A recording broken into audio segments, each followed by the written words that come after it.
সুধী বৈষ্ণব ভক্তবৃন্দ, ভক্তি রইল ভক্ত চরণে, প্রণাম জানাই শ্রী গুরুদেবের চরণে, প্রণাম জানাই জগদীশ্বর ভগবানের চরণে, কোটি কোটি ভক্তিপূর্ণ প্রণাম। সুধী বৈষ্ণব ভক্তবৃন্দ, আমরা শ্রীমদ্ ভাগবত থেকে গত দিন শ্রী কপিল দেবের উপদেশামৃত শুনেছিলাম, যেটা উনি তার মাতাকে দিয়ে গিয়েছিলেন। কপিল দেব বলেছিলেন তার মাকে, তো সেই মায়ের মাধ্যমে এটা জগৎবাসীকেই উপদেশ দেওয়া। তো আসুন আমরা 3 নাম্বার পর্যন্ত শ্রবণ করেছিলাম, আজ 4 থেকে শুরু করি। শ্রী কপিল দেব ওনার মাতাকে বলছেন, ব্রহ্মচর্য ব্রত পালন করতে হয়, অর্থাৎ যৌন জীবন সম্পূর্ণ ত্যাগ করা সবচেয়ে ভালো। অন্যথায় ভক্তের পক্ষে ধর্মের অনুশাসন অনুসারে বিবাহ করে শান্তিপূর্ণ দাম্পত্য জীবনযাপন করতে হবে। সুধী বৈষ্ণব ভক্তবৃন্দ, এখানে অবৈধ সম্পর্কের কথা বলেছে, যেটা সম্পূর্ণভাবে ত্যাগ করা উচিত। কেবলমাত্র ভক্ত সন্তান উৎপাদনের জন্যই দম্পতি মিলিত হবেন। 5 নম্বরে বলেছেন মৌন ব্রত অবলম্বন করতে হয়, অর্থাৎ ভক্ত ভক্তিকর্মে ব্যস্ত থাকবে, অনর্থক কথা বলবেন না, অর্থহীন বাক্যালাপে সময় নষ্ট করবে না, ভক্ত কৃষ্ণ সম্বন্ধীয় কথা বলবে। 6 নম্বরে বলা হয়েছে পরমেশ্বর ভগবানকে সমস্ত কর্মের ফল নিবেদন করে স্বধর্ম পালন করতে হয়, অর্থাৎ ভক্ত কখনো ইন্দ্রিয় তর্পণের জন্য কোনো কাজ করবে না। যা কিছু আয়োজন করবে, যা কিছু খাবে, যা কিছু উপার্জন করবে, তা সবই ভগবানের সন্তোষ বিধানের জন্য নিবেদন করবে। 7 নম্বরে বলা হয়েছে অনায়াসে যা উপার্জিত হয় তা নিয়ে সন্তুষ্ট থাকতে হয়, অর্থাৎ জীবিকার জন্য, শরীর ধারণের জন্য কিছু রোজগার কর্ম করতে হয়, কিন্তু অতিরিক্ত ধন সংগ্রহের জন্য প্রচেষ্টা করা উচিত নয়। কেবল অর্থ উপার্জনের জন্যই সারাদিন সারারাত কঠোর পরিশ্রম করা কর্তব্য নয়। অধিকাংশ মূল্যবান সময় কৃষ্ণ ভক্তি অনুশীলনে নিয়োগ করতে হয়। অত্যন্ত ধনী থেকে অত্যন্ত গরিব পর্যন্ত সবাই কৃষ্ণ ভক্তি অনুশীলন করতে পারে। 8 নম্বরে বলেছেন প্রয়োজনের অতিরিক্ত আহার করা উচিত নয়, অর্থাৎ দেহ ধারণের জন্য যতটুকু প্রয়োজন ঠিক ততটুকুই আহার করা উচিত। জিহ্বার লালসায় অত্যাহার কর্তব্য নয়। আবার শস্য, ফল, ফুল, শাক, দুধ ইত্যাদি ভগবানকে নিবেদন করে প্রসাদ রূপে গ্রহণ করা কর্তব্য, যা মানুষের আহার্য নয়, তা বর্জনীয়। 9 নম্বরে বলা হয়েছে ভক্তের চিন্তাশীল হওয়া উচিত, অর্থাৎ তার কর্তব্য সর্বদা কৃষ্ণ কথা চিন্তা করা এবং কিভাবে আরও ভালোভাবে ভগবত সেবা করা যায় সেই কথাই একমাত্র চিন্তার বিষয় হওয়া উচিত। ভক্ত কৃষ্ণ ভক্তিতে নিজ অবস্থার উন্নতি সাধনের চিন্তায় মগ্ন থাকবে। 10 নম্বরে বলেছে নির্জনের স্থানে বাস করা উচিত, অর্থাৎ বিষয়ী ভোগী ব্যক্তিরা তাদের জড়জাগতিক উন্নতি সাধনে অত্যন্ত আগ্রহী এবং জড় সাংসারিক কর্মে অত্যন্ত তৎপর থাকলেও ভক্ত সর্বদা আপন মনে কৃষ্ণ ভক্তি সম্পাদনে আগ্রহী থাকবে। এমন স্থানে বাস করতে হবে যেখানে অধিক সংখ্যক জড়বাদী লোকের প্রভাব নেই। আর 11 নম্বরে বলেছেন সর্বদা প্রশান্ত চিত্ত হওয়া উচিত, অর্থাৎ সহজ সরল জীবনযাপন করতে হবে। জাগতিক বিষয় নিয়ে চঞ্চল বা বিক্ষুব্ধ ভাব পোষণ করা অনাবশ্যক। কিভাবে কৃষ্ণ কৃপা লাভ করা যায় সেই চিন্তা করা উচিত। 12 নম্বরে বলা হয়েছে সবার প্রতি মৈত্রী ভাবাপন্ন হওয়া উচিত, অর্থাৎ সকলকে বন্ধু ভাবতে হবে, অর্থাৎ যারা ভক্তিপথে যুক্ত তাদের প্রতি শ্রদ্ধা পরায়ণ ও সেবা পরায়ণ হওয়া। যারা নাস্তিক তাদের কাছে কেবলমাত্র কার্য সাধনের জন্য যতটুকু প্রয়োজন ততটুকুই ধৈর্য ধরে থাকা। 13 নম্বরে বলা হয়েছে সরল নিরীহ ব্যক্তির প্রতি কৃপা পরায়ণ হওয়া উচিত, অর্থাৎ যারা সরল চিত্ত, যারা নাস্তিক নয় অথচ পারমার্থিক উপলব্ধি তেমন নেই, তাদের প্রতি কৃপা পরায়ণ হতে হবে এবং তাদেরকে কৃষ্ণ ভক্তি পথে এগিয়ে যাওয়ার জন্য প্রেরণা দিতে হবে। 14 নম্বরে বলা হয়েছে আত্মবান থাকতে হবে, অর্থাৎ ভক্ত কখনো নিজেকে একটা দেহ বা মন বলে মনে করবে না। প্রকৃত স্বরূপে সে সর্বদাই কৃষ্ণের নিত্যদাস এবং চিন্ময় আত্মা, সেই বিষয়ে সর্বদা সচেতন থাকবে, তাহলে ভক্তিমার্গে সে সফল হবে। দেবাহুতি প্রশ্ন করলেন, হে ব্রাহ্মণ, জড়া প্রকৃতিকে কখনো জীবাত্মাকে মুক্তি দেয়? কেননা তাদের পরস্পরের আকর্ষণ নিত্য। লোকে যা করুক, যতক্ষণ জড়া প্রকৃতি তার উপর প্রভাব বিস্তার করে থাকে, তাকে বেঁধে রাখে, ততক্ষণ তার পক্ষে মুক্ত হওয়া কিভাবে সম্ভব? যদিও তত্ত্ববিচার করে ভববন্ধন ভয় দূর হতে পারে, কিন্তু বন্ধনের কারণটি নষ্ট না হলে ভয় তো পুনরায় থাকবে। কপিল দেব বললেন, ঐকান্তিকভাবে ভক্তি অনুশীলন করলে জড় প্রকৃতির প্রভাব দূর করা সম্ভব হয়। শুধু বৈষ্ণব ভক্তবৃন্দ, এই কথাটি আমাদের জন্য। ঐকান্তিকভাবে ভক্তি অনুশীলন করলে জড় প্রকৃতির প্রভাব হতে দূর হওয়া সম্ভব। স্বপ্নাবস্থায় কারো চেতনা প্রায় আচ্ছাদিত থাকে, তখন নানা রকমের অশুভ বস্তু দর্শন হয়, কিন্তু যখন সে জেগে উঠে পূর্ণ চেতনায় অধিষ্ঠিত হয়, তখন আর এই সমস্ত অশুভ বস্তু তাকে মোচ্ছন্ন করতে পারে না। কৃষ্ণ ভক্তি চেতনায় অধিষ্ঠিত থাকলে জড় প্রকৃতি বা মায়া তাকে প্রভাবিত করবে না। শুধু বৈষ্ণব ভক্তবৃন্দ, এই কারণে আমাদের সবসময় কৃষ্ণ ভক্তি চেতনায় থাকতে হবে। দেবাহুতি বললেন, তবে অনেক লোককে দেখা যায় যারা ভক্তি অনুশীলন করেও মায়ায় প্রভাবিত হয়ে ভক্তিযোগ পরিত্যাগ করে। কেন?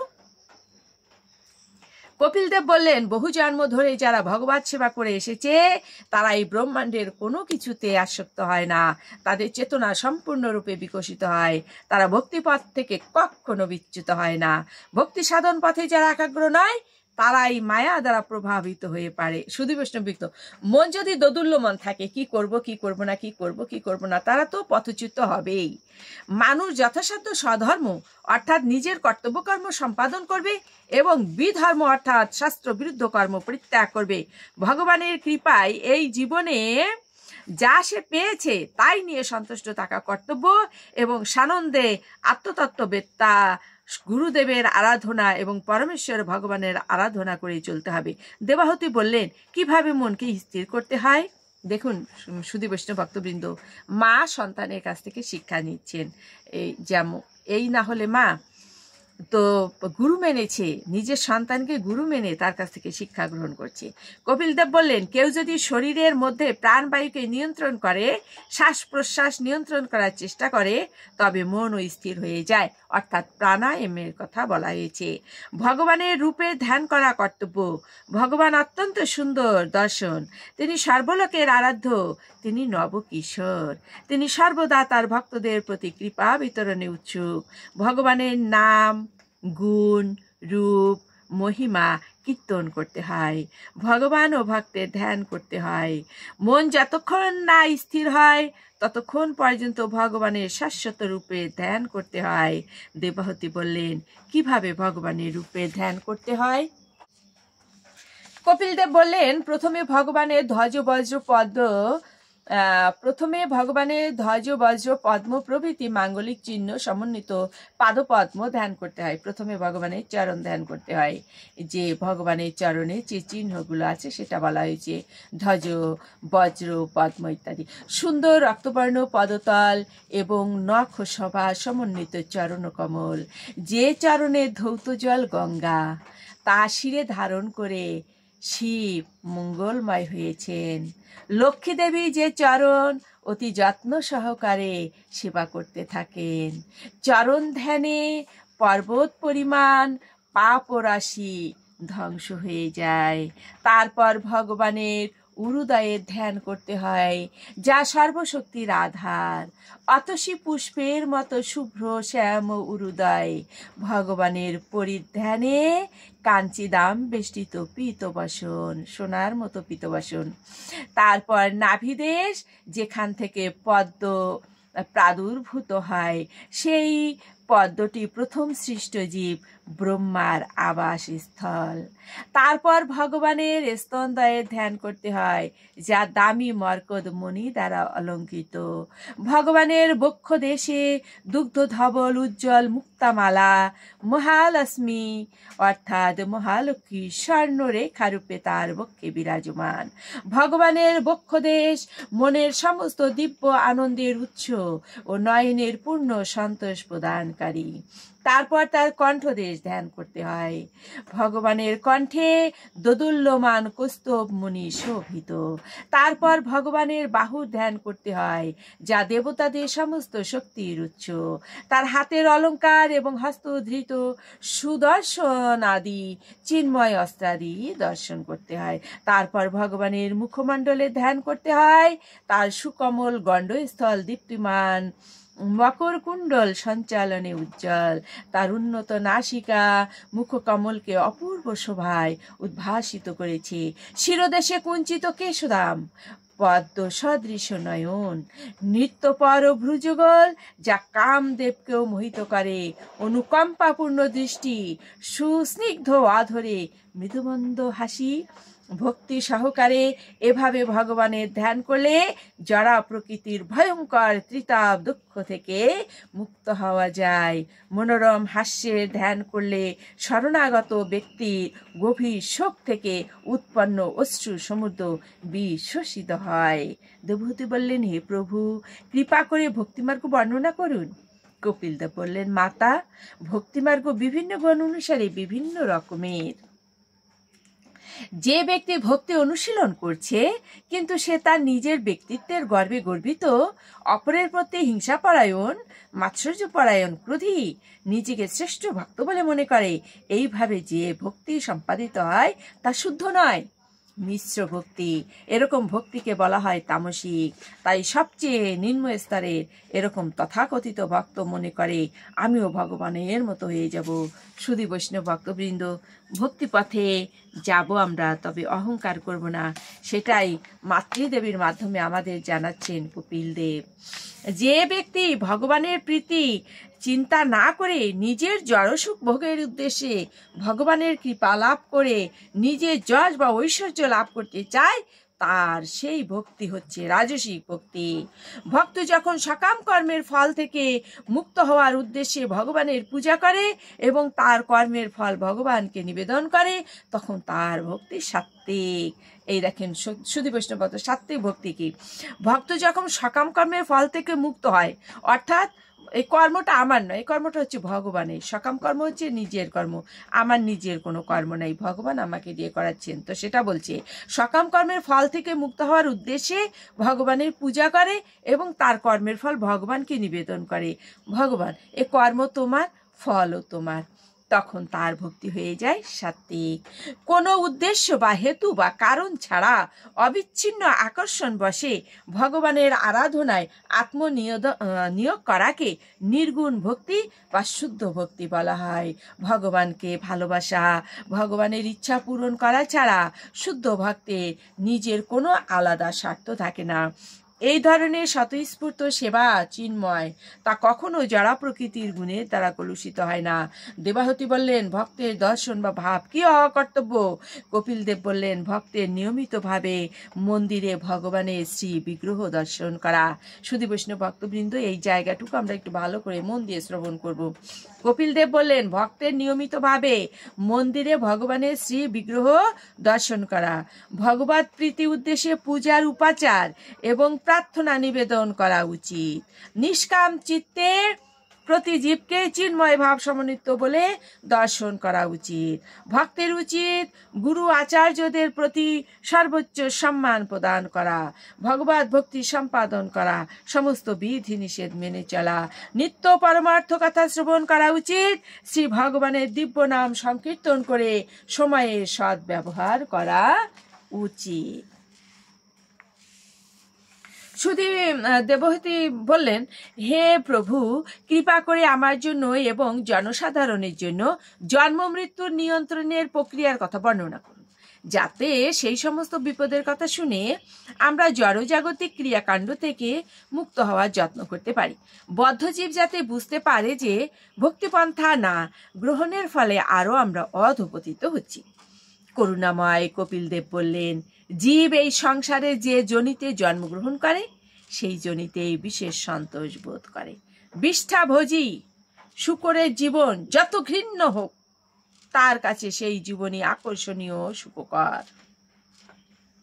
সুধী বৈষ্ণব ভক্তবৃন্দ, নিকৃষ্ট জীবনের কথা বলছে, তারা বিষ্ঠাভোজী, তারপরও মনে করে এটাই ভালো।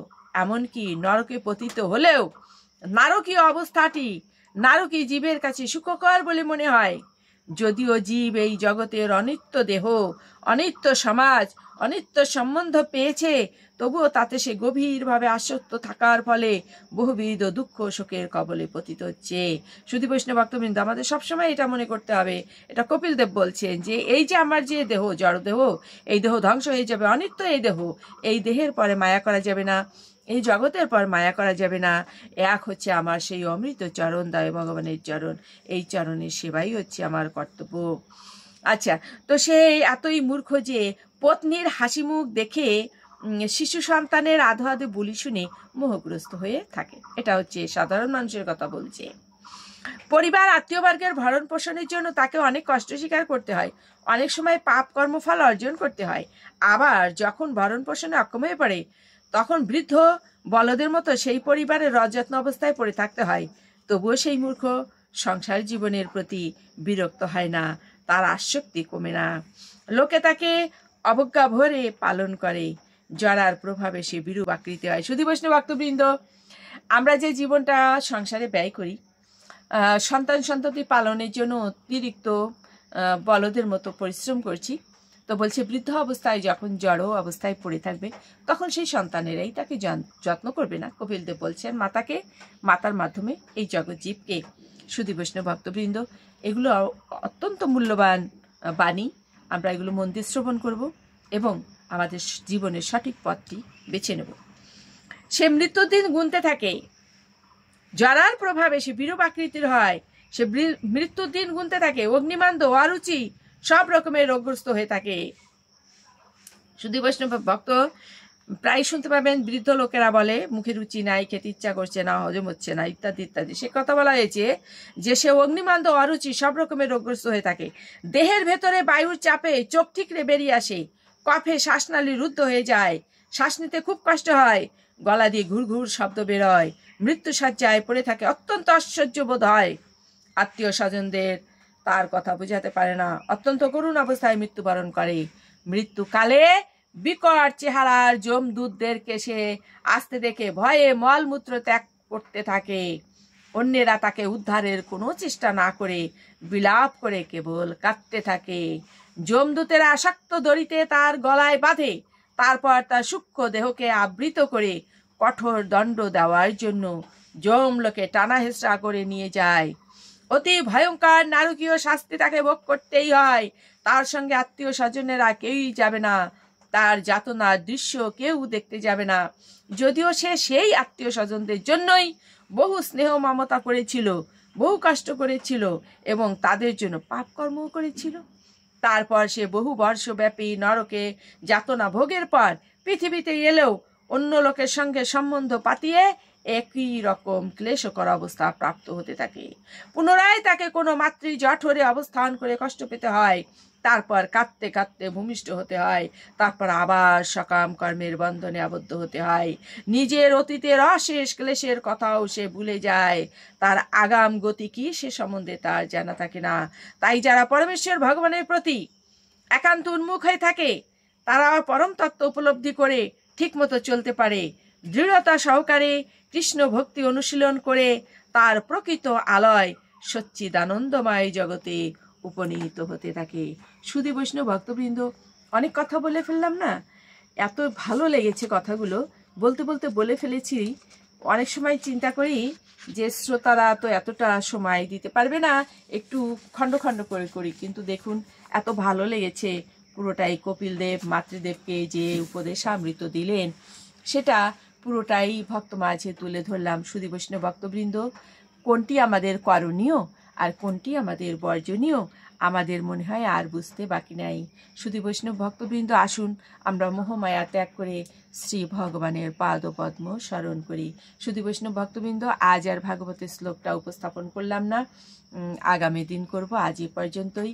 আপনারা সকলে ভালো থাকবেন, সকলে মঙ্গলময় জীবনযাপন করুন, ভগবানের ভক্ত হন, এই প্রার্থনা আমার প্রভু পরমেশ্বরের কাছে। শ্রী গুরুদেবের কৃপা ভিক্ষা করে ভগবানের চরণে কোটি কোটি প্রণাম জানিয়ে আজকের মতো এখানেই রাখছি। ওম নমো ভগবতে বাসুদেবায়, নমো ভগবতে বাসুদেবায়, ভগবত বাসুদেবস্য বাংময়ী মূর্তি স্বরূপায় শ্রীমদ্ ভাগবত গ্রন্থ মহাপুরুষায় নমো। ব্রাহ্মণে ভো নমো, বৈষ্ণবে ভো নমো, মাতৃগণে ভো শ্রোতৃগণে ভো নমো।